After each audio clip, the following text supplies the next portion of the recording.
A paz do Senhor Jesus, a você que nos assiste.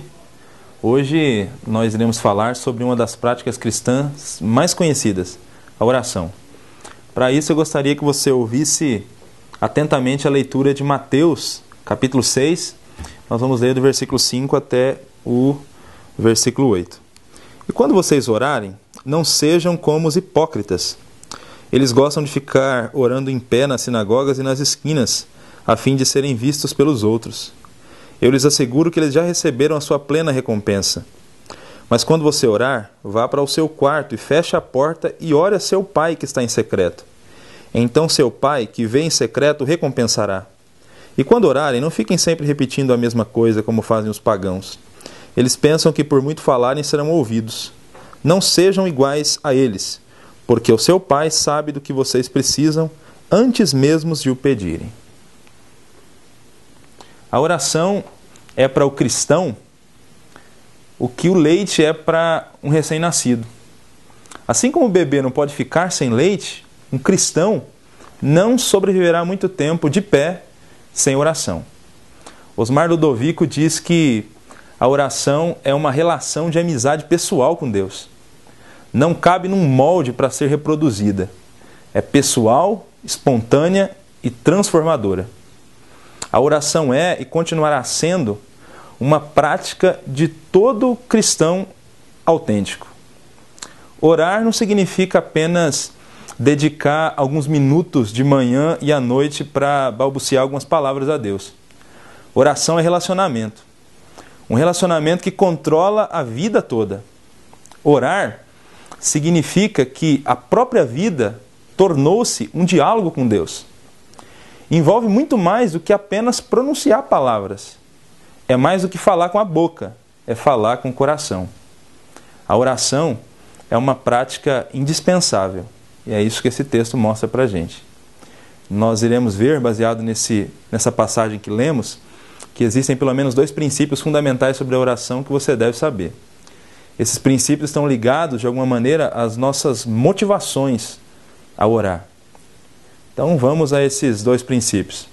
O primeiro deles está nos versículos 5 e 6 de Mateus capítulo 6. E o primeiro princípio é o seguinte: nós não oramos para que os homens nos aplaudam. Oramos para nutrir a nossa amizade com Deus, o nosso Pai. Não sei se você conhece alguém que gosta de orar para ostentar a aparência de espiritualidade. É disso que Jesus está falando aqui nesse texto.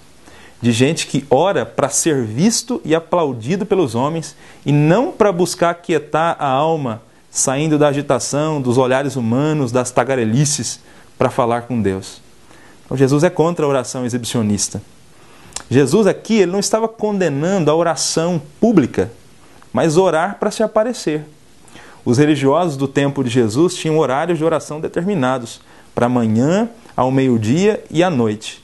Há até um tratado rabínico que diz que a oração matinal era feita nas sinagogas e quando a pessoa não conseguia chegar, deveria orar onde estivesse. Por isso, muitas vezes se via uma pessoa orando no meio da rua. Desse modo, ele cumpriria fielmente, pontualmente, o horário da oração. Todavia, esses religiosos, para se mostrarem espirituais, faziam questão de estarem nas esquinas das ruas nos horários da oração. Jesus os chama de hipócritas. E essa palavra, no original, está relacionada com teatro. Eles eram verdadeiros atores. E se tem uma coisa que ator gosta, é de plateia. Por isso, gostavam de orar em pé, nas esquinas das ruas. Ali as pessoas podiam olhá-los e admirá-los pela sua devoção a Deus, pela sua espiritualidade. Jesus, no entanto, nesse texto, mostrou que o que deve nos levar a orar não é o aplauso dos seres humanos, mas a aprovação divina. Ele incentivou os seus seguidores a orarem no quarto, em secreto. E nesse texto aqui, quando Jesus fala de quarto, ele está se referindo ao quarto dos suprimentos nas casas dos agricultores da Palestina. Nessas casas, esse lugar era o lugar mais íntimo, porque nesse lugar se guardavam suprimentos. E esse lugar precisava ficar escondido dos ladrões e dos animais selvagens. Então, era um lugar secreto, bem reservado. Normalmente, era a única parte da casa com tranca. E essa parte da casa também não possuía janelas. Por isso, é duplamente apropriada essa ilustração que Jesus quis ensinar através dessa palavra quarto, que ele usa nesse texto. Porque esse quarto em questão, as pessoas não podiam entrar e nem olhar para dentro quando ele estivesse trancado. E aí Jesus disse que quando a gente orar, a gente deveria entrar nesse quarto e trancar a porta. Então no quarto em secreto não existe plateia, não existe pessoas para aplaudir, para parabenizar. E que ator que gosta de atuar no quarto em secreto? Atores não gostam de quarto. Mas é ali que o discípulo de Cristo deve buscá-lo. E por quê? Porque o alvo da oração não é o homem, mas Deus. A oração é relacionamento, trata-se de uma experiência do coração. Então você tem orado ao seu Pai? Você tem buscado ao seu Pai de verdade, de coração, com sinceridade? Se não, faça isso, sozinho, você e Ele. Jesus diz que Ele nos vê e nos recompensará. E a palavra grega para recompensará nesse texto tem o sentido de devolver o que recebeu ou saldar uma dívida. A ideia é a de que Deus reconhece o fato de reservarmos um tempo em nosso corre-corre para estar com Ele. À sua maneira, Ele nos recompensará. Por isso, creia, busque e nutra sua amizade com Deus através da oração. O segundo princípio que a gente aprende com esse texto aqui, olhando para os versículos 7 e 8 de Mateus capítulo 6, é o seguinte: nós não oramos apenas para reproduzir palavras, oramos para mostrar a nossa dependência de Deus, nosso Pai. Você sabia que a oração é muito mais do que falar? Sabia que, na verdade, Deus, se assim quisesse, nem precisaria das nossas palavras? Jesus disse que quando orarmos, não devemos usar de repetições inúteis, ou vãs repetições, como dizem algumas outras versões. Então não é pelo muito falar que nós somos ouvidos. O que será que Jesus estava querendo mostrar quando ele disse isso, que não era para usar de vãs repetições? Jesus não está combatendo apenas a repetição em si, mas a fala sem reflexão, ou a falta de reflexão ao falar com Deus. Ele está combatendo orar de forma irrefletida. É mais que falar de modo repetitivo, é falar sem sentido. Falar sem meditar no que se fala. Falar por falar. Falar como papagaio. O Senhor combate a oração vazia, verborrágica e supersticiosa. Afinal, não é pelo muito falar que nós seremos atendidos. Não pense que, com muitas palavras, Deus será constrangido a ceder os nossos desejos quando nós oramos. Por outro lado, Ele não está querendo proibir orações longas, quando Ele diz que não devemos usar de vãs repetições. Ele não está proibindo a persistência na oração. Afinal, nós temos na palavra de Deus ordens como orai sem cessar. Mas é mais uma oração irrefletida.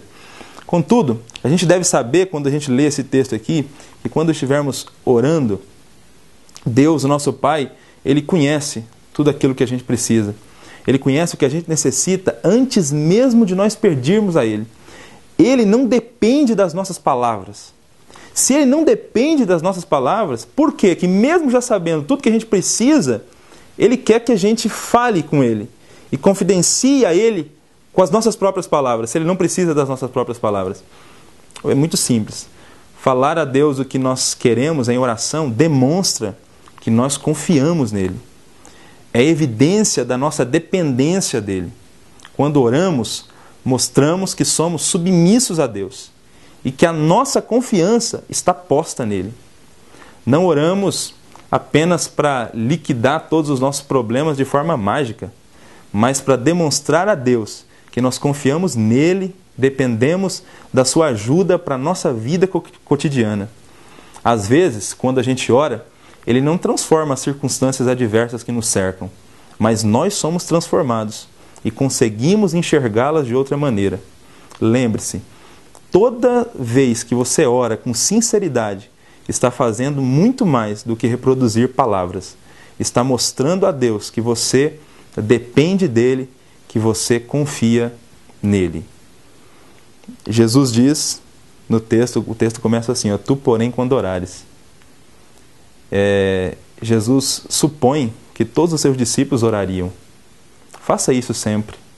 Desenvolva a oração. Tenha essa prática como uma prática sua. Eu termino essa meditação com outra frase de Osmar Ludovico. A oração é, ao mesmo tempo, uma graça de Deus a ser recebida e uma disciplina espiritual a ser exercitada e desenvolvida. Oremos sempre. Que Deus o abençoe.